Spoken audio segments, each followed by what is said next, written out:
ചേച്ചി 48 വർഷത്തെ കരിയർ നോക്കുമ്പോൾ 300-ന് മുകളിൽ സിനിമകളുണ്ട്, നാടകങ്ങളുണ്ട്, ഡബ്ബിംഗ് ആർട്ടിസ്റ്റ് ആയിട്ടുണ്ട്, എഴുതി സംവിധാനം ചെയ്തിട്ടുണ്ട്, നിർമ്മാതാവായിട്ടുണ്ട്, ഫിലിം ക്രിട്ടിക്സ് അവാർഡ് കിട്ടിയിട്ടുണ്ട്. എനിക്ക് തോന്നുന്നു സുൽത്താൻ വീടിന് സപ്പോർട്ടിങ് ആക്ട്രസ് ഉം, എന്നുള്ള ഉം. അവിടെ അവാർഡ് കിട്ടിയിട്ടുണ്ട്.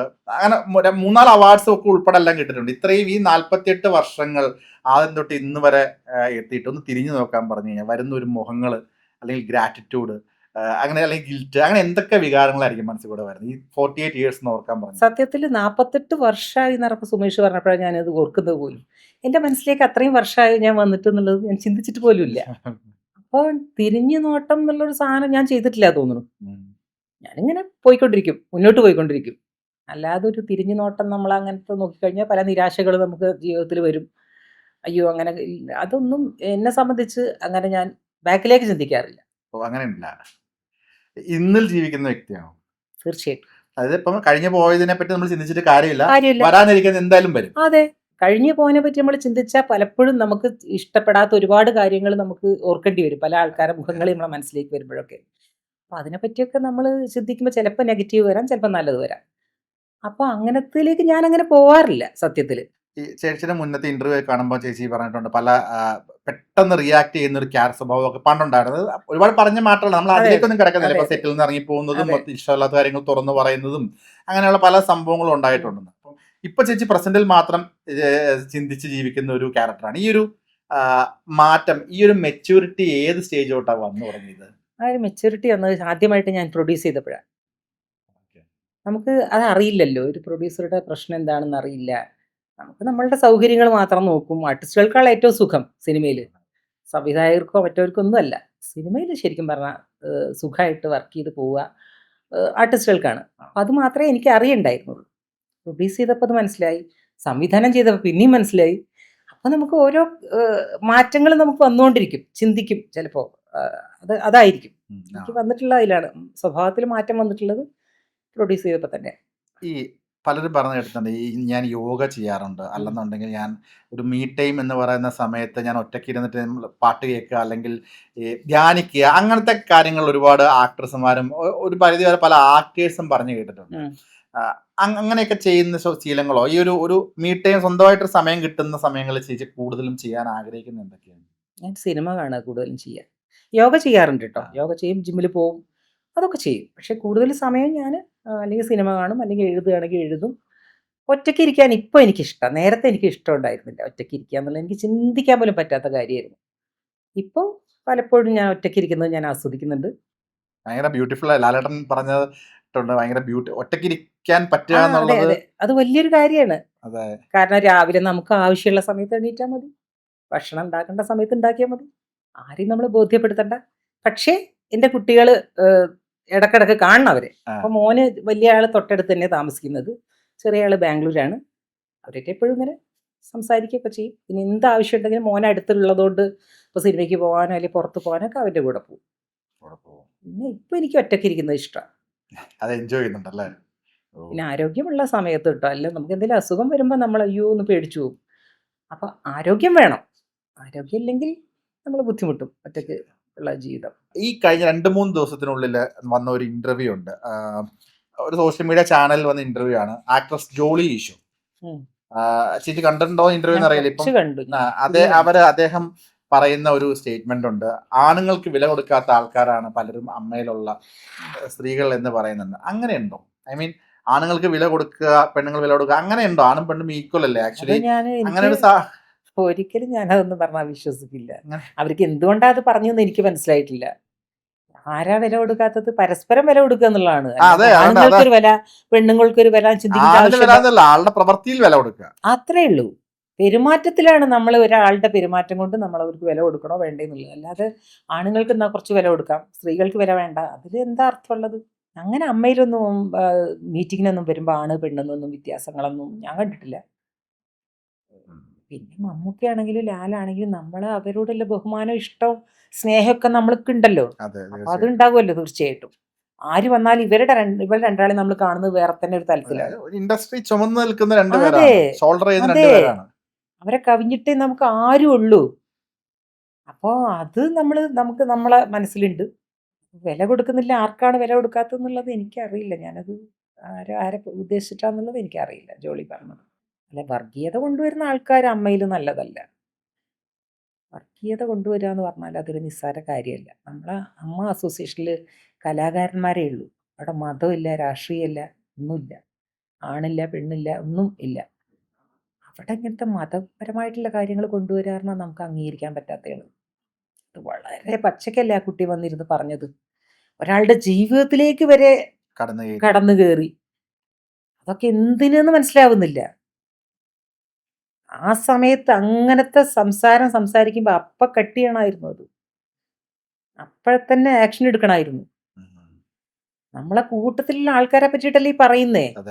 അതെന്താണ് അതിന്റെ ഗുണം, എന്താണ് ഉദ്ദേശിക്കുന്നത്?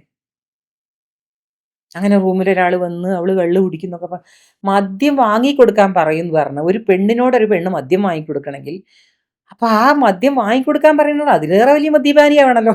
അല്ലാത്ത ഒരാളോട് മദ്യം, എനിക്കത് കേട്ടപ്പോ എനിക്കത് തോന്നിയത്. അല്ലാത്ത ഒരാളോട് എനിക്ക് മദ്യം വേണമെന്ന് പറയും. എനിക്കറിയില്ല ഇതിന്റെ ആവശ്യം എന്താണ്. അപ്പൊ അതൊക്കെ കണ്ടപ്പോ എനിക്ക് അത്ഭുതം തോന്നി. എന്ത് ഈ പറഞ്ഞുകൊണ്ടിരിക്കുന്നതെന്ന്, ഈ പറയുന്നതിന്റെ അർത്ഥം മനസ്സിലാവുന്നുണ്ടോന്ന്. അതൊന്നും വെച്ച് പൊറപ്പിക്കാൻ പറ്റാത്ത കാര്യമാണ്. അവളിപ്പോ അമ്മയിലില്ല, അവള് രാജിവെച്ച് പോയി. തിരിച്ചെടുക്കും എപ്പോഴെങ്കിലും തോന്നുന്നുണ്ടോ? എനിക്കറിയില്ല. തിരിച്ചെടുക്കുകയാണെങ്കിൽ കുറെ ആൾക്കാർ പോയിട്ടുണ്ട്, അവരെയൊക്കെ എടുക്കണ്ടേ. ലക്ഷ്മിപ്രിയ മാത്രമല്ലല്ലോ പോയിട്ടുള്ളത്, കുറെ ആൾക്കാർ പോയിട്ടുണ്ട്. അപ്പൊ ലക്ഷ്മിപ്രിയനെ എടുക്കുന്നതിന് മുമ്പ് എടുക്കേണ്ട ആൾക്കാരുണ്ട്. അവരെടുത്തിട്ടല്ലേ ലക്ഷ്മിപ്രിയ എടുക്കാൻ പറ്റുള്ളൂ. അതൊരു വാലിഡ് പോയിന്റ് ആണ്. അങ്ങനെ എടുക്കാൻ പറ്റില്ല. മാത്രം ചുരുക്കണ്ട. അതില് നിരാശ തോന്നിയത് മല്ലിയ ചേച്ചി രാജിവെച്ചില്ലാണ്. മല്ലിയ ചേച്ചി എന്തിനാ വെച്ചെന്നുള്ളത് ഇപ്പോഴും എനിക്ക് അതൊരു വ്യക്തതല്ല. എന്തിന് രാജിവെച്ചു? കമ്മ്യൂണിക്കേഷൻ ഉണ്ടോ, ചോദിച്ചിട്ടുണ്ടോ? ഞാൻ ചോദിച്ചിട്ടില്ല. ചേച്ചിക്ക് വെച്ചിട്ട് അതെല്ലാം ശരി ഉണ്ടാവുമായിരിക്കും. എന്തിനാ ചേച്ചി രാജിവെച്ചത്, ഞാൻ എന്തിനാ പോയി ചോദിക്കുന്നത്? പക്ഷെ എനിക്കത് ഭയങ്കര അയ്യോ ചേച്ചി അങ്ങനെ ചെയ്യണ്ടായിരുന്നു എന്ന് തോന്നിപ്പോയി. രാജിവെച്ചു എന്ന് ആദ്യം പ്രഖ്യാപിച്ച ആളെ അകത്തേക്ക് വരികയും ചെയ്തു, ശ്വേത മേനോൻ. രാജിവെച്ചിട്ടില്ല എന്ന് പറഞ്ഞിട്ട് വെച്ച ആൾക്കാർ കുടുങ്ങുകയും ചെയ്തു.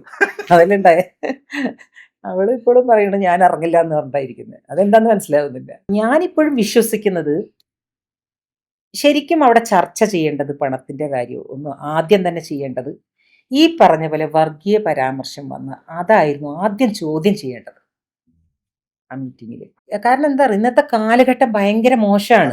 തീർച്ചയായിട്ടും. പിന്നെ ജിഹാദി, ജാതി മാറ്റാൻ ശ്രമിച്ചു എന്നൊക്കെ പറഞ്ഞു എന്ന് പറയുമ്പോൾ അതവിടെ നടന്നു. ചെറുതല്ല. അൻസിബയെ വേണമെങ്കിൽ അറസ്റ്റ് ചെയ്യാം അത് പറഞ്ഞു കഴിഞ്ഞാല്. അത് അൻസിബ നേരത്തെ വന്ന് പറഞ്ഞില്ലെങ്കിൽ ഇത് തിരുത്താൻ പറ്റില്ല. വേറൊരാൾ വന്നിട്ട് പറയണ് എന്നെ ആ കുട്ടി ജാതി മാറ്റാൻ ശ്രമിച്ചു എന്ന് പറഞ്ഞാൽ തെളിവില്ലാത്ത കാര്യമാണ്. തിരുത്താൻ പറ്റുമോ? ഒരിക്കലും തിരുത്താൻ പറ്റില്ല. അവിടെ അറസ്റ്റ് ചെയ്യാം.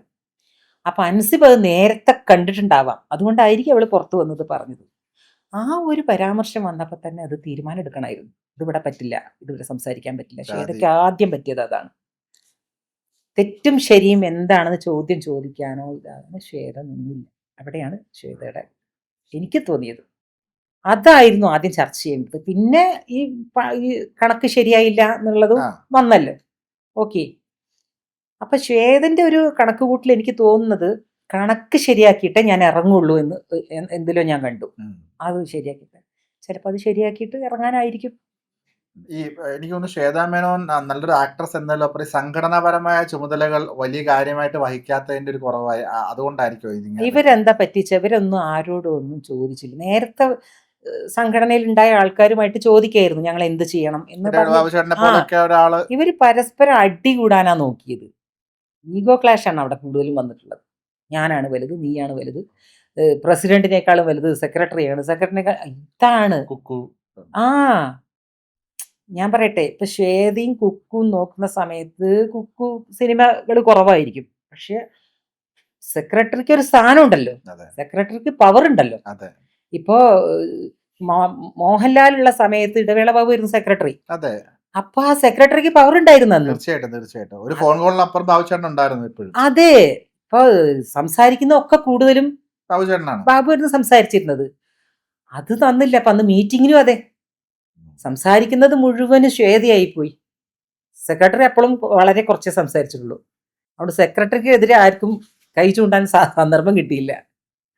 ശ്വേതക്കെതിരെ മാത്രമായിപ്പോയി വന്നത്. അതിൻ്റെ ഇടയിൽ കൂടെ കുക്കു രക്ഷപ്പെട്ടു.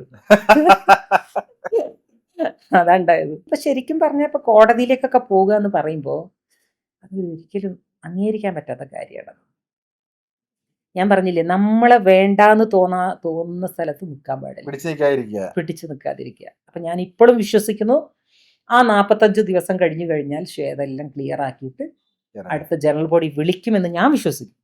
അടുത്ത ജനറൽ ബോഡി വിളിക്കുന്ന പറയണല്ലോ, അടുത്ത ഇലക്ഷൻ വെക്കണമല്ലോ, അപ്പൊ അത് വിളിക്കുമെന്നാണ് ഞാൻ വിശ്വസിക്കുന്നത്. അതാണ് നല്ലത്. അല്ലെങ്കിൽ ഇതിങ്ങനെ കുറെ ആൾക്കാർ അതിന് എതിര് നിൽക്കും, കുറെ ആൾക്കാർ പറയും ഇത് എത്ര കാലം ജനങ്ങൾക്ക് ഇത് കേട്ടും അടുത്തു.